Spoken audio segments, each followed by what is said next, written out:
E a gente já tem o nosso entrevistado também, que é o Wagner Ribeiro, professor do Departamento de Geografia da USP, do Programa de Pós-Graduação em Ciência Ambiental. Oi, Wagner, bom dia, seja bem-vindo. Bom dia, Marilu, bom dia a quem nos acompanha.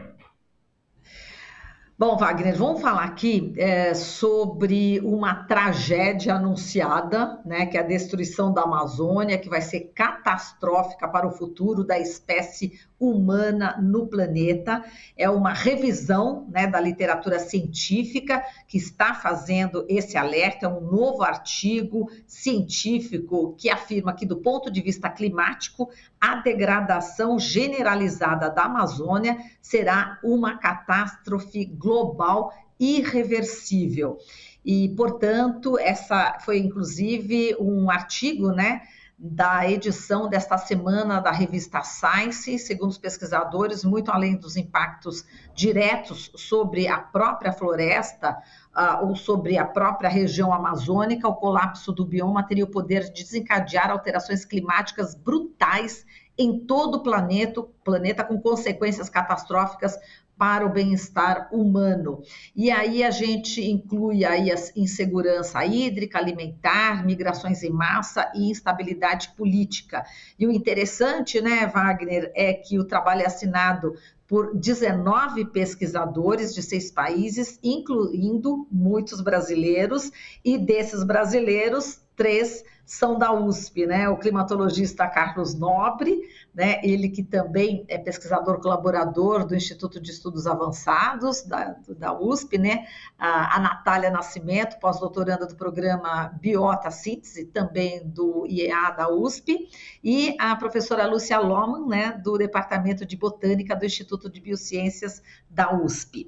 Então, a gente já vai colocar esse estudo, né, aqui em destaque, devido a esse alarme, né, que os cientistas estão fazendo. E eu já incluiria mais um dado aqui para você, Wagner, para a gente começar a conversa, sobre o garimpo ilegal. Enfim, que a gente está vendo toda essa tragédia acontecendo com o povo Yanomami, e a notícia de que o garimpo ilegal cresceu 54% na terra indígena Yanomami no último governo do ex-presidente Bolsonaro. Quer dizer, esse também é um fator que também prejudica demais o meio ambiente e os seres humanos, como nós estamos podendo ver com muita tristeza no coração o que está acontecendo com esses indígenas, né, Wagner? Veja, Marilu, são aí vários fatores, né, associados que estão levando a essa enorme devastação da Amazônia, com consequências seríssimas que transcendem muito, né, o próprio território brasileiro. E aí você tem total razão, né, esse estímulo que houve no último governo para ações de desmatamento na Amazônia e também para mineração irregular, ilegal, sem dúvida, né, corroborou, né, ampliou ainda mais os focos de tensão e principalmente de degradação do território amazônico.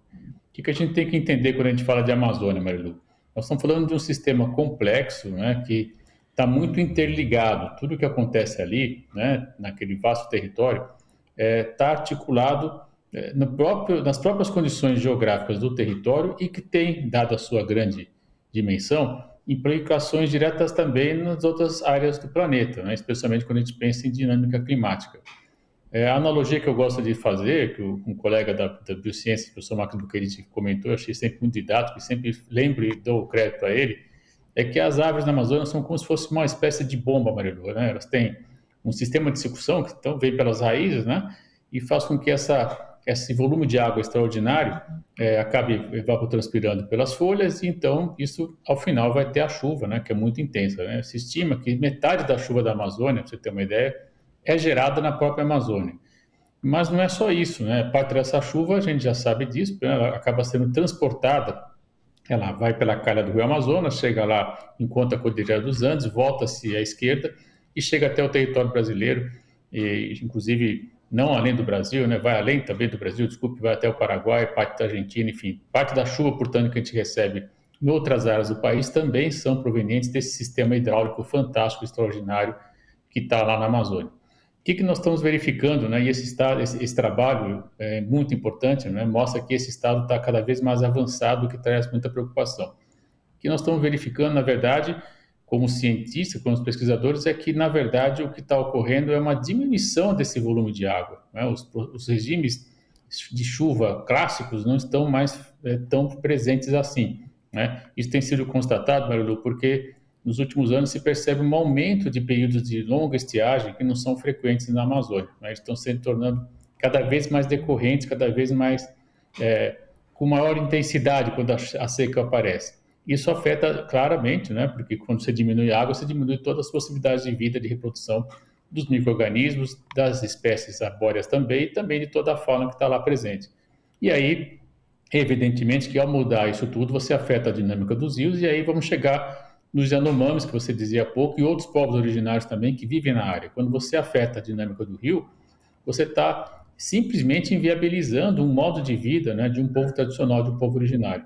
Para agravar, no caso que você está dizendo dos Yanomamis, foi acrescentado, inclusive, por meio da mineração ilegal, o mercúrio. Então, você teve diminuição de água e, ao mesmo tempo, né, a introdução de dejetos químicos de alto impacto à saúde humana, né? Essa combinação foi jogada nos rios, os peixes se alimentam desse material também, e isso acaba, de alguma forma, chegando até os povos originários, que tem na água e no peixe, né, uma fonte de alimentação, de higiene pessoal, etc. Então, esse conjunto todo que faz com que a gente fique muito preocupado, né? Por quê? Porque esse trabalho importantíssimo, ele mostra, né, como você disse, por meio de 19 pesquisadores, que talvez a Amazônia esteja muito próximo de um ponto de não retorno. O que é esse ponto de não retorno, Marilu?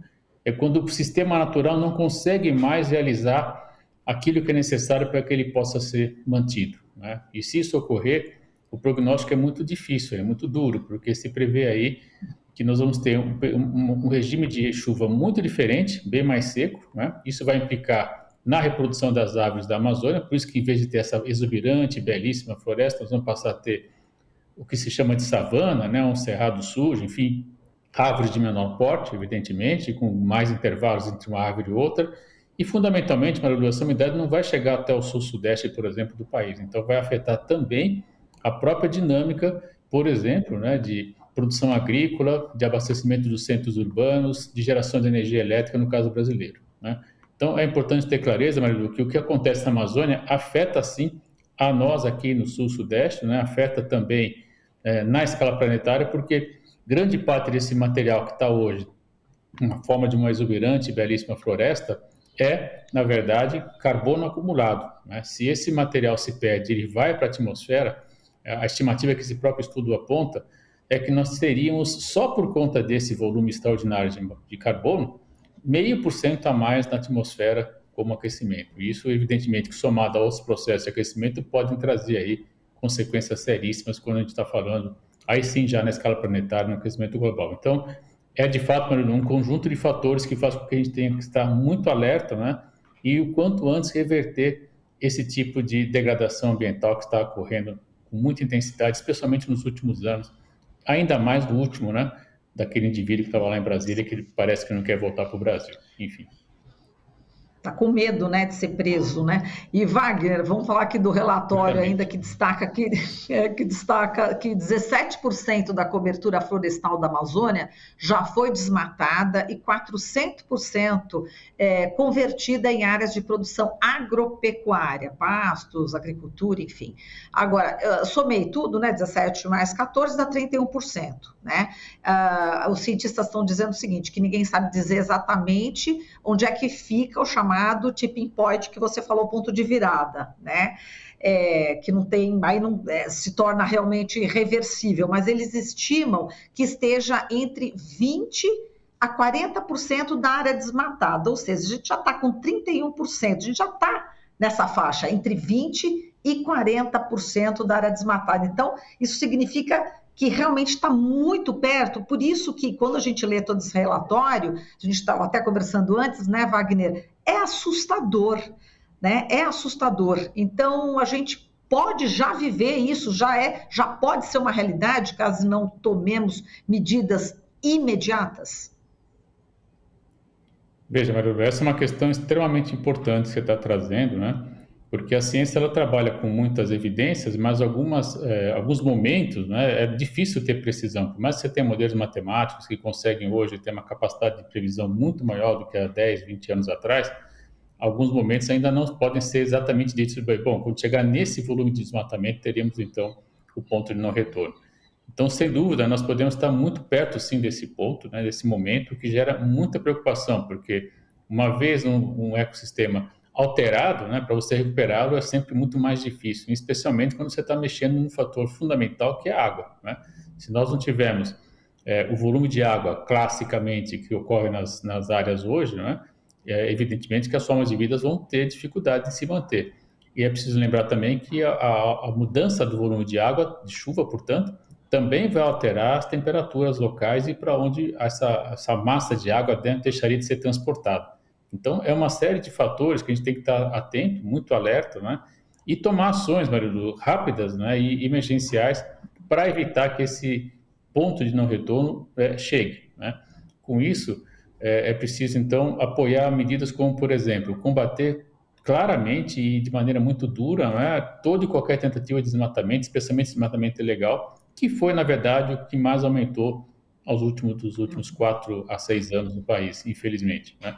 O segundo ponto fundamental, Marilu, é que já existe hoje muita pesquisa científica de qualidade que mostra que é possível, sim, implementar, né, e incrementar, aumentar a produção agrícola e também pecuária nas áreas já desmatadas. Ou seja, nós não precisamos desmatar mais para produzir alimento, né, e para produzir proteína animal na Amazônia, né? O que se tem, na verdade, Marilu, que ter clareza é que esse processo de desmatamento ilegal, ele é, na verdade, uma tentativa de garantir a posse da terra para quem não tem o documento, né, quem não tem a posse legal da terra.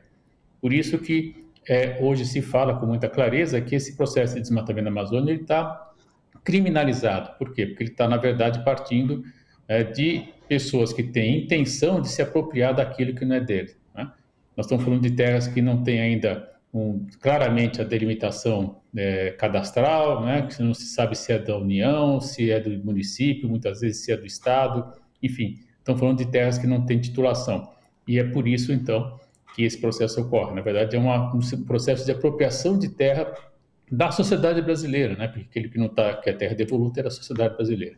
Então, é preciso ter muita clareza de que esse processo está ocorrendo, combatê-lo, né? E ao mesmo tempo, Marilu, penalizar, né? Punir com muita força, né? Como a gente está assistindo, por exemplo, para quem está envolvido no 8 de janeiro, devemos ter ações também exemplares para quem passar a desmatar de maneira ilegal, inclusive ocupando terras devolutas, como é o caso que está acontecendo na Amazônia. E aí, ao mesmo tempo, para quem já tem sua terra, já está desmatada, etc., apoio técnico científico que já existe para poder manter a produção, né? Incrementando com insumos que tornam a produtividade maior, que faz com que se produza mais, né, associando a conhecimento científico e tecnológico para a produção de soja, para a produção de gado também. Isso é possível já, Marilu. E para as áreas que não estão desmatadas, há hoje uma belíssima discussão sobre bioeconomia, né, sobre economia verde, enfim, sobre a Amazônia sustentável. O próprio professor Carlos Nobre, que você comentou há pouco, tem um programa muito interessante de pesquisa, também no Instituto de Estudos Avançados da USP, que nos deixa sempre muito orgulhosos, né, de, evidentemente, implementar, né, um conjunto de ações que façam com que a floresta em pé seja reconhecida como um importante instrumento para a conservação da floresta e também para a manutenção dos modos de vida, dos diversos gêneros de vida que tem lá por meio dos povos originários. Você me permite um pequeno spoiler, né? O reitor da USP, o professor Carlos Roberto Carlotti Júnior, também anunciou um grupo de trabalho, um centro de pesquisa, na verdade, sobre a Amazônia, que vai ser coordenado pelo professor Paulo Artacho. Então, nós vamos ter aí mais uma contribuição da USP para estudos que possam reverter esse processo e ajudar na conservação do bioma e, ao mesmo tempo, manter a floresta em pé e dar uso para aquilo que já foi desmatado. Então, é um desafio extraordinário, mas que tem, Marilu, hoje muita determinação, muito conhecimento já, né? E essas forças, digamos assim, do conhecimento têm que ser lembradas, têm que ser usadas para combater essas forças do mal que querem desmatar para se apropriar da terra de maneira ilegal. Então, é sim possível fazer algo, né? A gente assiste hoje no governo federal um desejo grande de mudança, existe um apoio também importante das universidades, portanto, eu acredito que com essa combinação nós podemos sim reverter esse quadro em caráter urgente e emergencial, Marilu. Exato, grande parceria, que boa notícia, Wagner, que você está trazendo aqui para a gente.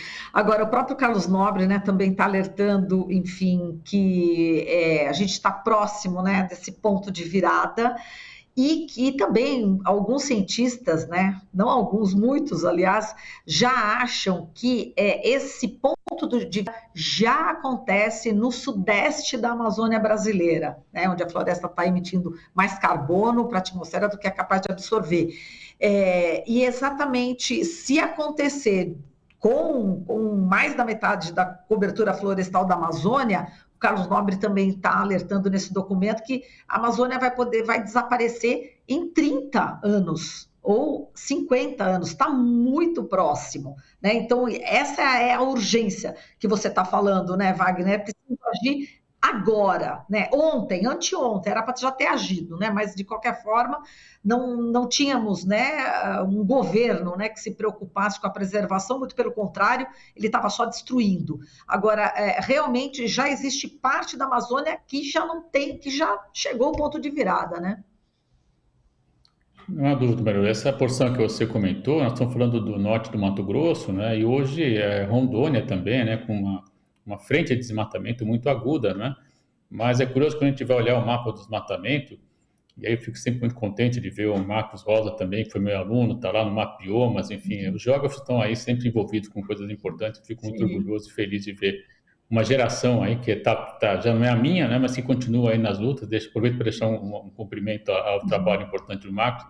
A gente consegue ver também, Marilu, que outros núcleos, né, importantes de desmatamento estão sendo formados, né? Estão falando já, inclusive, alguns pontos que preocupam no oeste da Amazônia, que era a área mais preservada, né? Então, quando você começa a ver digamos assim, um pipocamento, como a gente costuma dizer, né? Vários pontos, vários focos de desmatamento surgindo, isso traz muita preocupação, porque, na verdade, isso pode gerar aquilo, sim, que o Nobre estava alertando, que é esse ponto de não retorno. E é evidente que quando a gente olha o mapa de desmatamento dos últimos anos, a gente percebe claramente um crescimento muito expressivo, em especial nessas áreas que eu estava dizendo. Então, posso dizer, Marilu, que há sim um plano, que houve, na verdade, um plano de introdução de práticas, digamos, não adequadas à manutenção dos sistemas naturais da Amazônia, especialmente nos últimos 4 anos, né? Esse projeto fica muito delimitado, muito claro, quando a gente olha o mapa do desmatamento, percebe claramente onde foi introduzida a ação ilegal, né? E isso não é por acaso, né? As pessoas estudam, olham por mapa, sabem onde tem área devoluta, onde a terra não é de ninguém, entre aspas, né? E começa a fazer ações ali. Então, é preciso reverter isso sim, porque do mesmo modo que a gente tem esses instrumentos, né, que apontam isso, a gente tem também já hoje conhecimento, Marilu, para tomar ações que evitem o desmatamento e principalmente recuperem essas áreas degradadas, né? Então, acho que esse conjunto de forças políticas hoje, associadas à capacidade técnica que nós temos, permite sim, né, reverter esse quadro o quanto antes. Você tem razão, é para ontem, né? Não dá para esperar mais. Eu acredito que os sinais que estão sendo apontados mostram claramente uma mudança de rumo muito importante, que inclusive, Maru, está sendo reconhecido já no cenário internacional, né? Essa semana mesmo estava eu, Bocui, comentando com vocês aí, na verdade, né, sobre o Fundo Amazônia e a volta da Alemanha, por exemplo. Então, as ações, elas acabam, inclusive, tendo repercussão direta também na própria imagem externa do país. Exato. Agora, vou aproveitar aqui o teu conhecimento, Wagner, vamos diferenciar, né, desmatamento de degradação florestal, né, que eles estão apontando que é preocupante o desmatamento e é tão preocupante a degradação florestal que também impacta, né, severamente a biodiversidade, pode emitir tanto carbono, até mais, quanto esse corte raso aí da floresta, né? E eles estão se referindo exatamente a esses processos, né, ecológicos originais da floresta, né, Wagner, que foram corrompidos aí de alguma forma, né? Então eles estão citando, dando exemplos, né, de secas extremas, né, o corte seletivo ilegal, enfim, queimadas, e eles falam que essa região, né, onde fica exatamente, que não foi totalmente dizimada, mas ficam ainda algumas árvores, elas já realmente causam mais problemas também, né?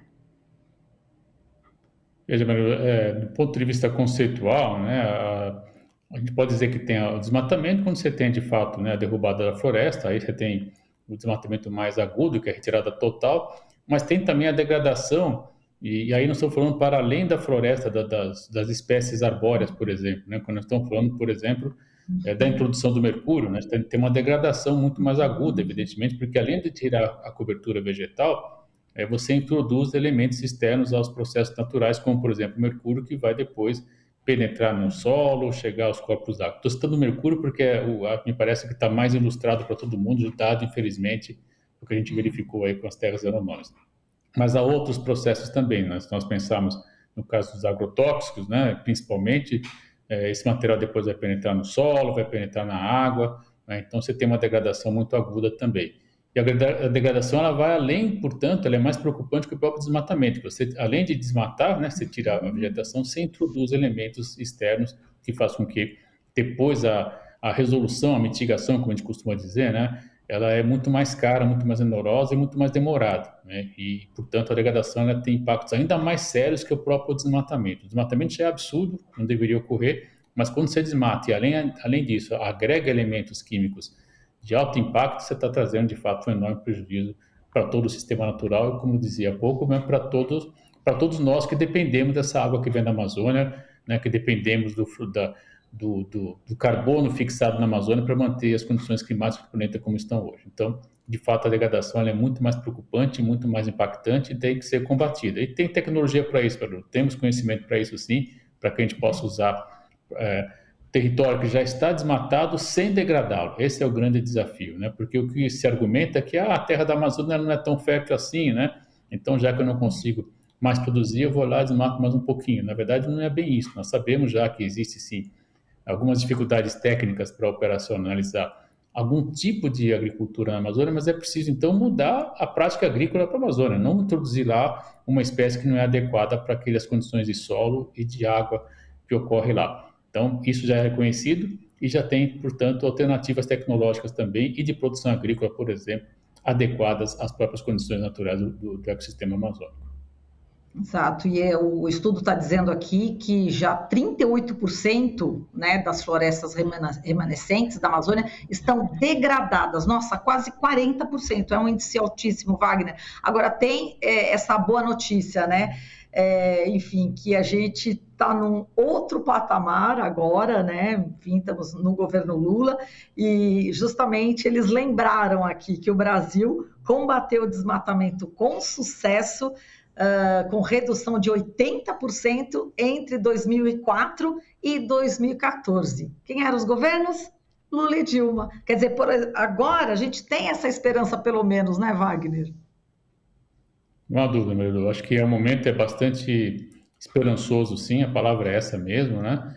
E principalmente quando a gente escuta, né, a possibilidade de diálogo, de interlocução, né? E se você pensar que nesses quase 10 anos, né, houve ainda mais avanço na produção de conhecimento sobre o sistema amazônico, agora falando de sistema em termos científicos, né, de processos biogeoquímicos que ocorrem, nós podemos sim ser ainda mais eficazes nesse combate ao desmatamento e na busca de alternativas para a ocupação do território amazônico. Ninguém está falando de não usar a Amazônia, não é isso, Marilu, mas é usar de maneira inteligente, de maneira que o século XXI preconiza, que é conservando os serviços ambientais e principalmente mantendo as formas de vida que lá ocorrem, em especial a chamada sociodiversidade, né, todos esses povos originários que lá vivem. E não só os originários, nós temos hoje na Amazônia também os quilombolas, temos também os caboclos, os ribeirinhos, os beiradeiros, que é uma expressão que tem se usado também mais recentemente. Então, é possível sim, Marilu, e nós estamos com muita esperança que esse governo vai permitir que isso ocorra e tenhamos aí um outro cenário. Eu espero daqui a um ano, por exemplo, estar falando de outro tipo de situação, né? Que esse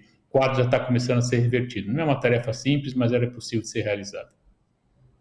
Olha, o Wagner, só para a gente encerrar aqui, o Marcelo Gustavo Guimarães aqui no chat está falando, né, valorização da ciência ambiental. Aí ele está falando o seguinte: professor, com licença, não sei se se é exatamente a sua área de estudo, Wagner, mas de qualquer forma, ele lança aqui a pergunta, né? Professor, com licença, não há como limpar esse mercúrio, já que está em um condutor?